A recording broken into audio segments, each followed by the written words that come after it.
What really is it that makes Dark Souls so unforgettable? Not that many months ago, I had my very first playthrough of Dark Souls Remastered, and to be honest, I hated it. But as I ventured deeper into the mysterious Lordran, the game grew on me, and when I got lifted up to the city of Anor Londo, I was hooked. What makes Dark Souls so special is that it lets the player uncover and piece together the story for themselves. Where a lot of modern games today often spoon-feed the player too much, the Dark Souls franchise doesn't treat its player base as stupid. It trusts the players to be intelligent enough to figure things out for themselves, and this is the core of the Dark Souls franchise. You explore, figure out puzzles where only hints are mentioned in item descriptions, and you overcome hardships in the form of huge boss fights that feels insanely overwhelming. Dark Souls is renowned for its rich, immersive narrative that masterfully weaves itself into the fabric of the game. Unlike many other titles, where storytelling is often relegated to set-piece moments or lengthy cutscenes, Dark Souls adopts a more subtle approach. Its story is told through the environment, item descriptions, and character interactions, drawing players into a world that's as mysterious as it is treacherous. Many people, non-gamers and gamers, often overlook the depth of storytelling in video games, believing that interactive narratives are inherently inferior to those found in movies or books. This misconception couldn't be further from the truth, especially when it comes to Dark Souls. The game's narrative isn't spoon-fed to the player. Instead, it's hidden in plain sight, waiting to be uncovered by those willing to explore and piece together the lore.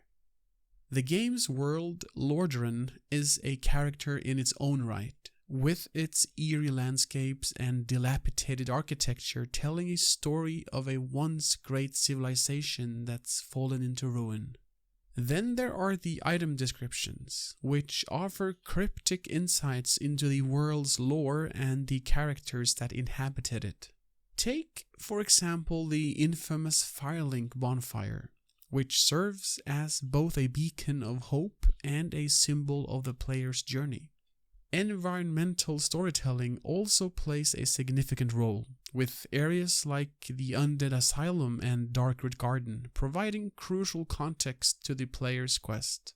Character lore is another key aspect, with figures like Solaire and the enigmatic Lord Vessel offering glimpses into the world's deeper narrative.